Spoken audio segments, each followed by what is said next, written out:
നമസ്കാരം. ഞാൻ നിങ്ങളോട് മുന്നിൽ പറയാൻ ആഗ്രഹിക്കുന്നത് വായനാശീലം കുട്ടികളിൽ എന്ന വിഷയത്തെക്കുറിച്ചാണ്. നമ്മുടെ സമൂഹത്തിൽ നഷ്ടപ്പെട്ടുകൊണ്ടിരിക്കുന്നതും എന്നാൽ ഏറെ പ്രാധാന്യമുള്ള ഒന്നാണ് വായനാശീലം. വിദ്യാർത്ഥികളായ നമ്മുടെ ഏറ്റവും വലിയ ആവശ്യം അറിവ് നേടുക എന്നുള്ളതാണ്. കുട്ടിയായിരിക്കുമ്പോൾ നാം അച്ഛനമ്മമാരിലൂടെ കണ്ടും കേട്ടും അറിവ് നേടുന്നു. പിന്നീട് വിദ്യാലയങ്ങളിലേക്ക് എത്തുന്ന നാം അക്ഷരങ്ങളിലൂടെ അധ്യാപനത്തിലൂടെ സ്വയം അറിവ് നേടാൻ പ്രാപ്തരാകുന്നു. പത്രമാസികകളും റേഡിയോ, TV തുടങ്ങിയ മാധ്യമങ്ങളും നമുക്ക് അറിവ് നൽകുന്നു. ഇപ്രകാരം നാനാതരത്തിലാണ് നാം അറിവുള്ളവരായിരിക്കുന്നത്.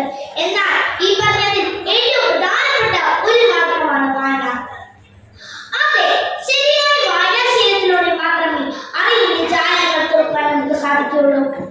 എത്രയെത്ര മഹാന്മാരാണ് വായനയുടെ മഹത്വത്തെക്കുറിച്ച് പരാമർശിച്ചിട്ടുള്ളത്.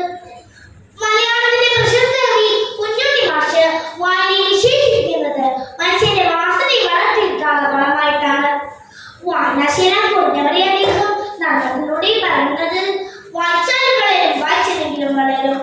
വായിച്ചു വളർന്നാൽ വിളയും, വായിക്കാതെ വളർന്നാൽ വളയും. വായിക്കാൻ തിരഞ്ഞെടുക്കുന്ന പുസ്തകങ്ങൾ നാം തിരഞ്ഞെടുക്കുന്ന കൂട്ടുകാരെ പോലെയാണ്.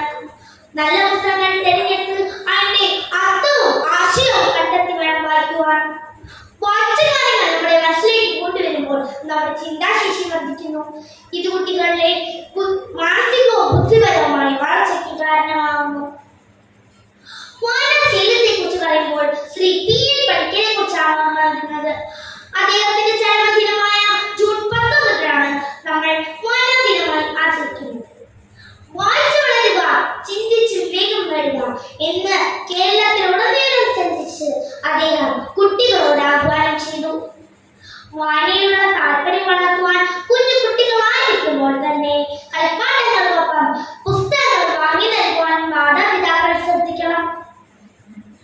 വാക്കുകളോ സ്പഷ്ട ശബ്ദമോ ഉച്ചരിക്കാൻ കഴിയാത്ത കാലത്ത് തന്നെ കുഞ്ഞുങ്ങൾക്ക് കൊച്ചുകഥകളോ നഴ്സറി പാട്ടുകളോ പറഞ്ഞു കൊടുക്കണം.